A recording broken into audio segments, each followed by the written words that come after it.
La cause de la crise ivoirienne, elle a commencé par un coup d'État en 2002 qui a été mué en rébellion et qui a occupé la moitié nord du pays.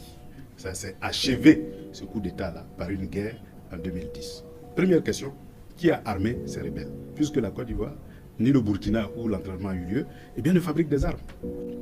Qui a financé ces rebelles? Parce que le chef rebelle, Soro Diom, qui est un étudiant, entre nous, un étudiant non boursier, je le précise. Bon, je ne sais pas comment est-ce qu'il peut financer des achats d'armes. Qui les a entraînés? Parce que pour tirer quand même, il faut un minimum d'entraînement. On sait où ils ont été entraînés, par qui aussi on le sait. Donc lorsqu'on s'interroge sur qui a financé, qui a armé, qui a entraîné, qui les a transportés, les convoyés jusqu'à attaquer la Côte d'Ivoire, qui les a nourris pendant 8 ans, parce que ça coûte quand même cher d'entretenir une armée. Tous les pays savent combien ça coûte d'entretenir une armée. Et donc lorsqu'on finit de se poser toutes ces questions-là, eh bien la réponse part non seulement de M. Ouattara et de sa rébellion, en passant par le Burkina et de M. Blaise Compaoré, et atterrit en France. Parce qu'une armée, une arme pour qu'elle soit diffusée au Burkina jusqu'en Côte d'Ivoire, eh bien, ça passe toujours par les accords de coopération militaire que la Côte d'Ivoire et le Burkina ont signé avec la France. En termes clairs, il ne pourrait pas avoir de rébellion en Côte d'Ivoire sans l'accord de la France qui a livré ces armes-là par l'intermédiaire de ses prédateurs et de ses alliés africains. Donc pour moi, il est clair que quand on prend le financement et l'origine des armes, on identifie les complices de la rébellion en Côte d'Ivoire, avec en tête la France.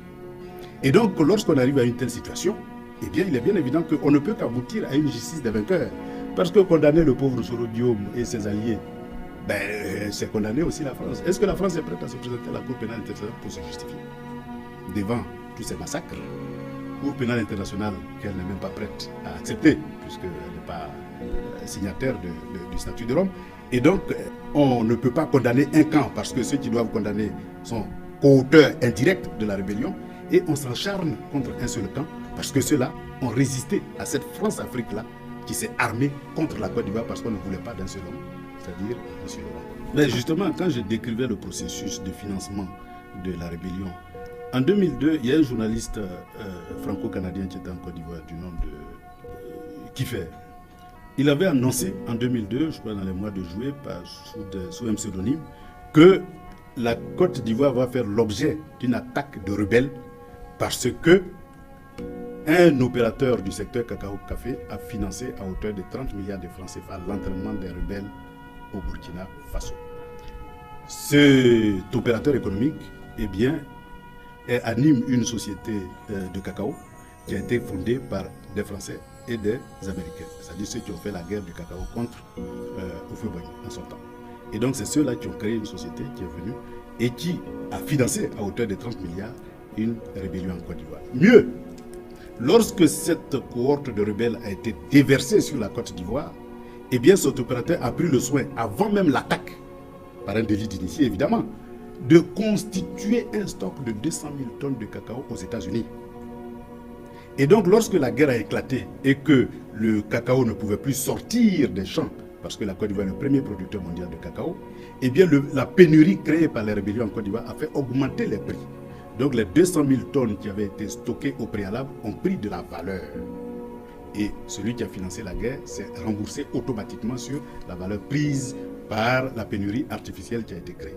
Donc voilà comment est-ce que par l'utilisation de l'arme du cacao, bien on finance une rébellion et on déstabilise un pays.